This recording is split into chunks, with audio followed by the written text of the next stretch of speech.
radio nationale du Mali, les 7h ici à Bamako, la même heure dans le Bani Monotier.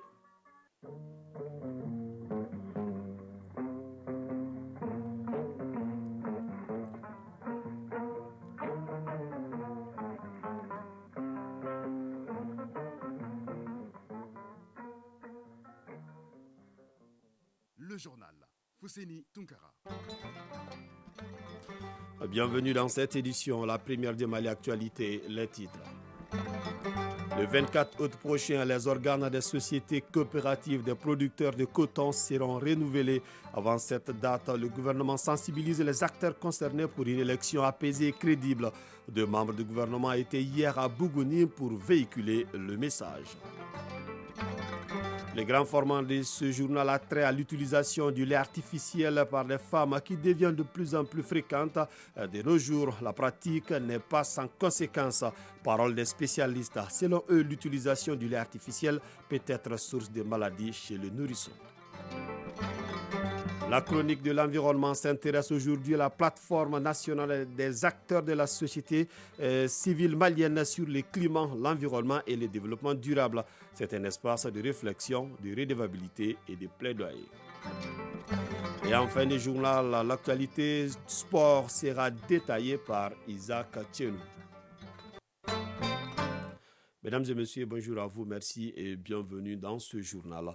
Fonds des Nations Unies pour la démocratie, FUNIAP, à hauteur de 48 millions de francs CFA, vient de financer les projets de renforcement du contrôle démocratique civil du secteur de la défense et de la sécurité. Ce projet vise à promouvoir l'intégrité, la transparence et la redevabilité dans le secteur de la défense et de la sécurité. Il est mis en œuvre par CRI 2002.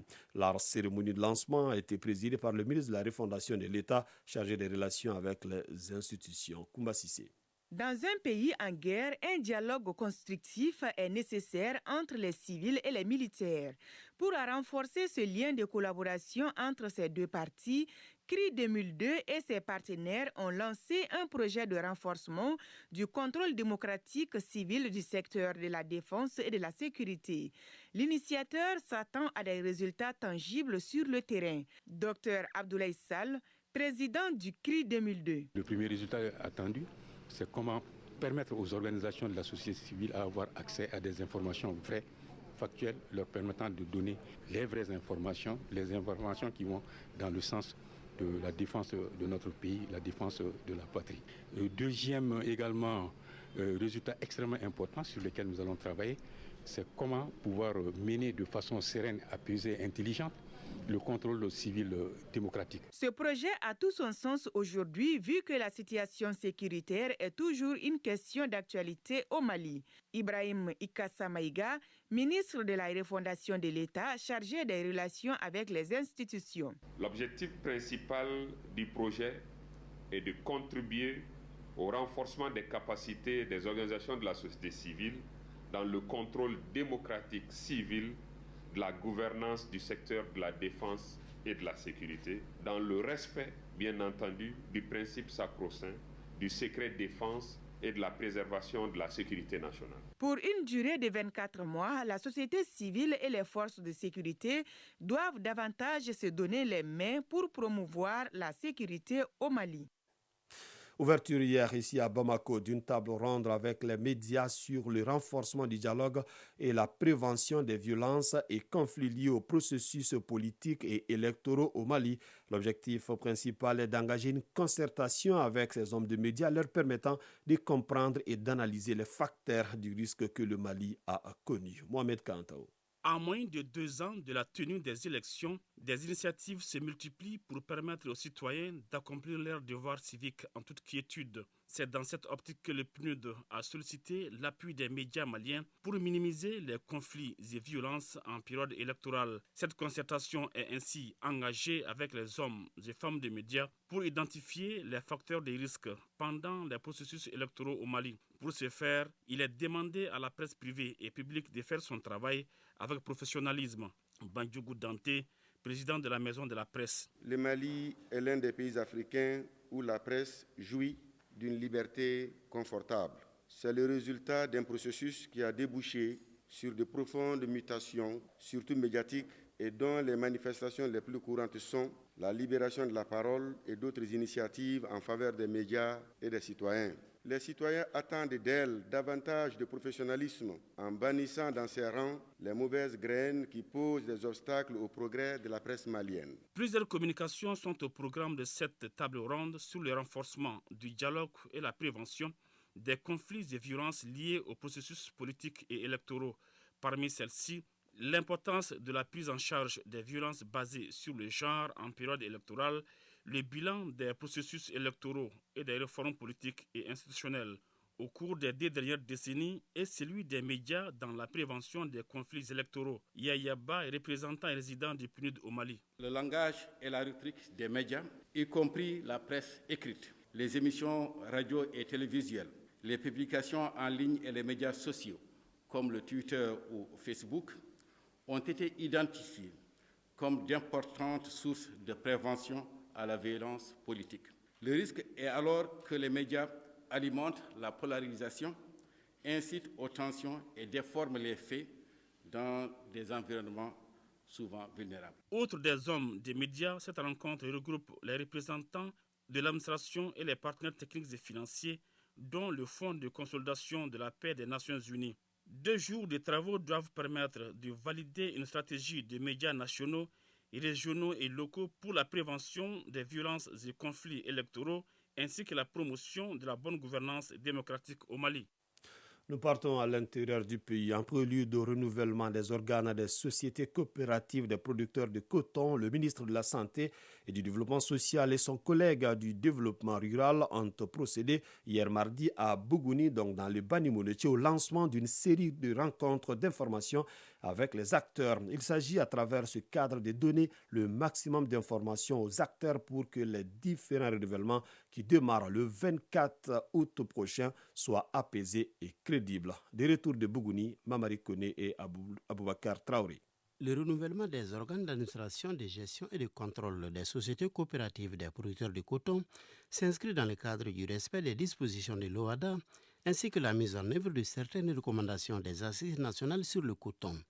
La présence de 2 membres du gouvernement à cette rencontre préparatoire traduit donc la volonté des autorités de mettre en place une gouvernance démocratique au sein de ces sociétés. Après avoir rappelé le contexte dans lequel vont intervenir ces renouvellements, le ministre de la Santé et du Développement social a donné les dates des différentes élections et livré les messages du gouvernement. Djeminatou Sangaré, ministre de la Santé et du Développement social. Du 24 au 30 août 2022, les sociétés coopératives des producteurs de coton à la base. Le jeudi 15 septembre 2022, les unions de secteur des sociétés coopératives des producteurs de coton.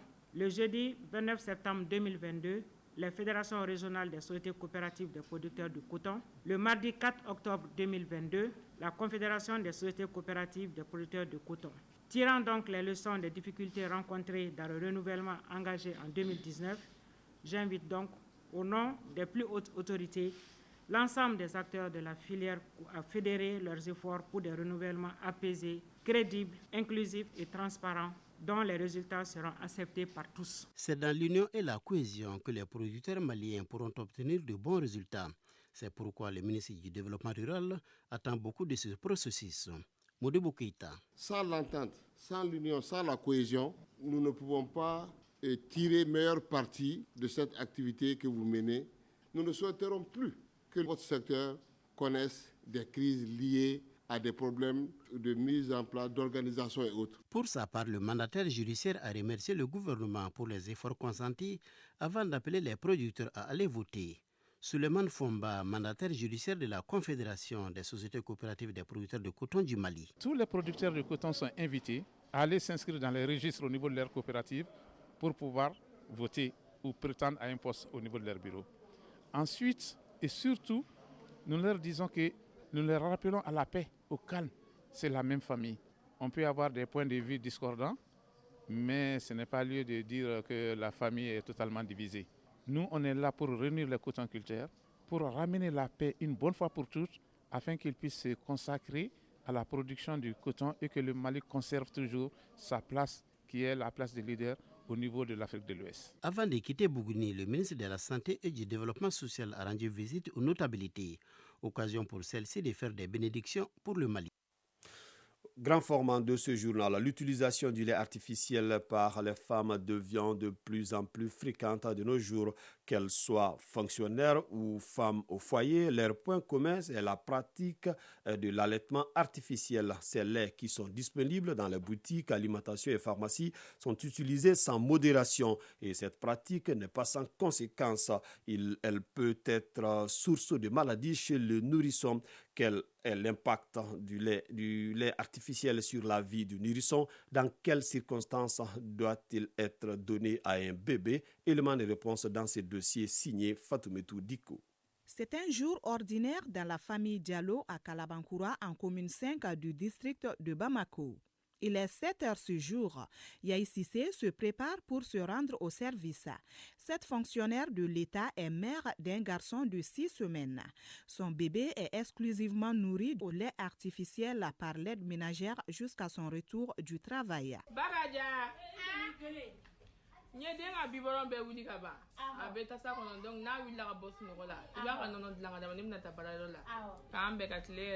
Le sein est sain. Visiblement, ce n'est pas l'avis de Mme Diallo Yahi Sissé. Pourtant, son enfant a déjà eu des problèmes la 3e semaine après son accouchement suite à l'allaitement artificiel.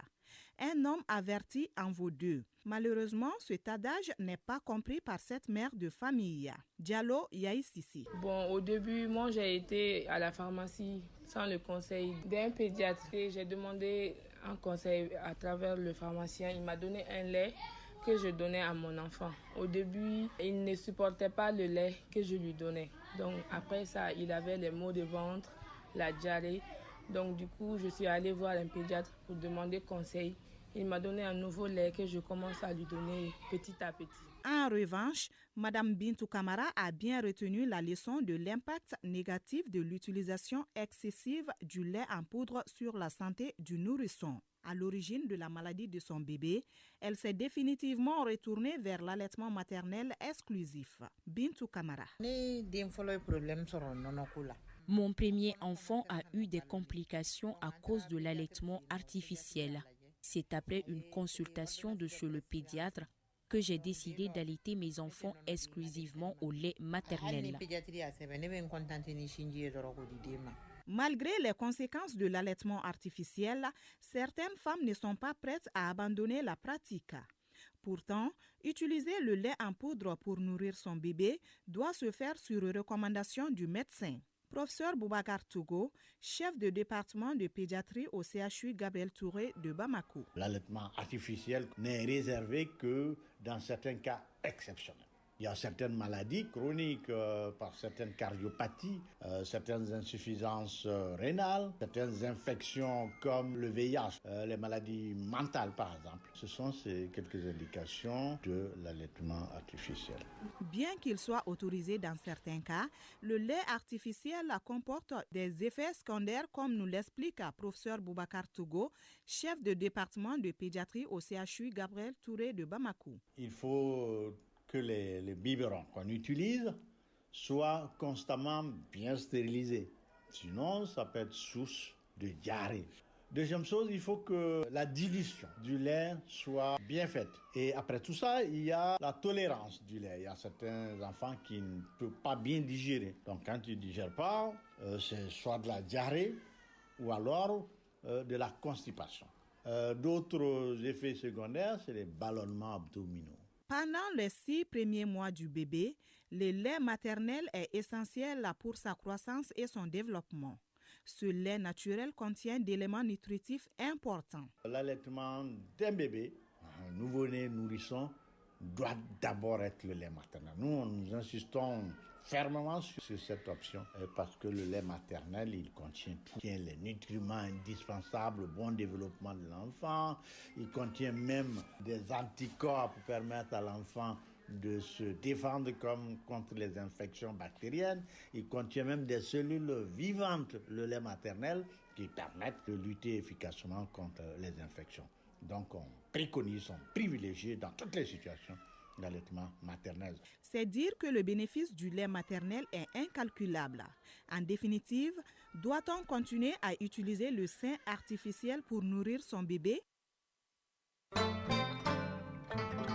journal, cette question reste posée. Actualité hors de nos frontières. Coup de tonnerre au Libéria après la suspension hier des 3 hauts fonctionnaires accusés de corruption dans un récent rapport. Les 3 hommes, dont le chef du cabinet du président George Weah, ont été sanctionnés lundi par les États-Unis pour avoir sapé les institutions démocratiques au Libéria pour des intérêts personnels. George Weah, qui avait fait de la lutte contre la corruption son cheval de bataille, a fini par sévir. Au Kenya, Raila Odinga a rejeté hier mardi sa défaite à la présidentielle et promet d'user de tous les moyens légaux à sa disposition pour la contester. Dans ce contexte, le groupe d'observateurs de la société civile kenyane s'est exprimé hier sur le déroulement du processus. Il qualifie les résultats annoncés de cohérents avec ses estimations. L'Afrique du Sud a commémoré bien sûr hier mardi les 10 ans du massacre des Marikana dans cette région minière au nord-est de Johannesburg en 2012. Une manifestation des mineurs s'était terminée dans un bain de sang. La police avait ouvert le feu, faisant 34 morts et 78 blessés. Pour terminer cette page internationale, au Nigeria, les membres du clergé sont de plus en plus visés par les kidnappings. L'enlèvement d'un prêtre catholique et d'un séminariste vendredi 12 août dans l'état d'Abia est le dernier en date d'une série d'incidents similaires visant les religieux et qui se sont parfois soldés par des drames.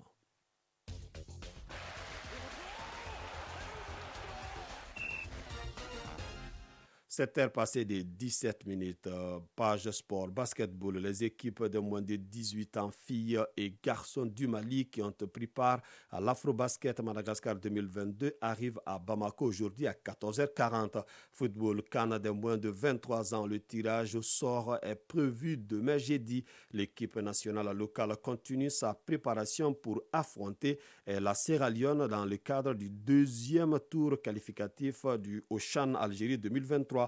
Les nôtres joueront leur deuxième rencontre demain contre la Mauritanie. Le résumé de l'actualité sportive avec Isaac Tchenou. L'équipe nationale locale continue sa préparation pour affronter la Sierra Leone dans le cadre du deuxième tour qualificatif au CHAN Algérie 2023. Les nôtres joueront leur deuxième rencontre demain contre la Mauritanie. Les poulains non-ghanais ont livré et perdu une première rencontre face à la Mauritanie 1-0. L'équipe malienne séjourne à Nouakchott en ce moment. CAN de moins de 23 ans, le tirage au sort est prévu demain jeudi. La phase finale aura lieu en juin 2023 au Maroc.